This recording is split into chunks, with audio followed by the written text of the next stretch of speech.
నమస్తే, welcome to MPC media. So మన రాష్ట్రంలో ఉన్న వాలంటీర్లు మొత్తం సుమారు 3 లక్షల మంది ఉంటే 3 లక్షల్లో 1,00,000 మంది పైన రిజైన్ చేసి మొన్న జరిగిన ఎన్నికల్లో పార్టిసిపేట్ చేయడం జరిగింది.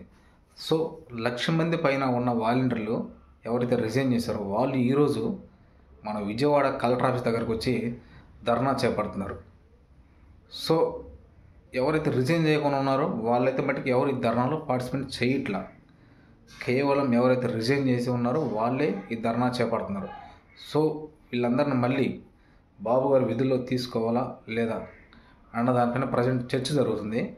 సో మన దగ్గర ఉన్న అప్డేట్ ఏంటంటే, గతంలో జగన్ గారు సీఎంగా ఉన్నప్పుడు వాలంటీర్లు నియమించడం జరిగింది.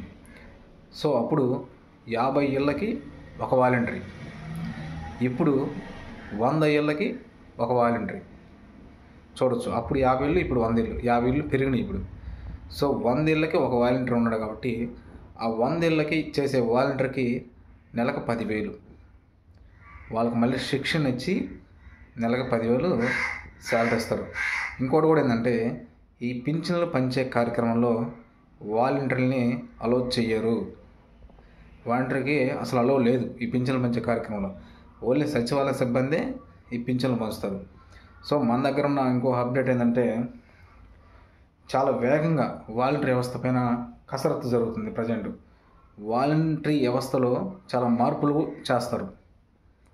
గతంలో ఉన్న మార్పులకి ఇప్పటికి చాలా తేడా ఉంది. సో వాటికి అనుగుణంగా ప్రజెంట్ కొన్ని మార్పులు చేస్తారు. వ్యవస్థను పేరు కూడా మార్చే ఆలోచనలో ఉంది గవర్నమెంట్. గ్రామ వాలంటీర్ పేరు గ్రామ Sevak, ward volunteer ward Sevak మార్చాలని ప్రజెంట్ మన ప్రభుత్వం నిర్ణయం తీసుకుంది. సో నాకు తెలిసి ఎవరైతే రిజైన్ చేయకుండా ఉన్నారో వాళ్ళకైతే ఇప్పుడు మంచి గౌరవం దక్కింది. నా లెక్క ప్రకారం ఎవరైతే రిజైన్ చేశారో వాళ్ళ మట్టికి మళ్ళీ విధుల్లోకి తీసుకోరని నేను అనుకుంటున్నాను. బహుశా ప్రజెంట్ ఇంకోటి కూడా చాలామంది క్వాలిఫికేషన్ అడుగుతున్నారు.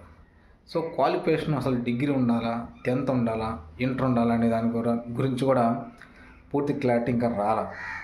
సో క్వాలిఫికేషన్ అనేది ఒక 2 డేస్లోనే మళ్ళీ అప్డేట్ వస్తుంది అనమాట. సో ఎవరైతే రిజైన్ చేయకుండా ఉన్నారో ఫస్ట్ ప్రిఫరెన్స్ వాళ్ళకే ఇచ్చే అవకాశం ఉంది. ఎవరైతే రిజైన్ చేయకుండా వాళ్ళ పార్టీకి వాళ్ళు ఎలక్షన్లో పార్టిసిపేట్ చేయకుండా ఉన్నారో వాళ్ళకి మట్టికి ఇప్పుడు రేపు జరిగే వాలంటీర్ వ్యవస్థలో ఫస్ట్ వాళ్ళని తీసుకోవచ్చు. ఎవరైతే రిజైన్ చేసి ఉన్నారో బహుశా వాళ్ళని నాకు తెలిసి విధుల్లోకి తీసుకోరు. బట్ మన దగ్గర ఉన్న ఇన్ఫర్మేషన్ అది. సో మళ్ళీ ఒక 2 డేస్లో మీకు అప్డేట్ అందిస్తా. Thank you.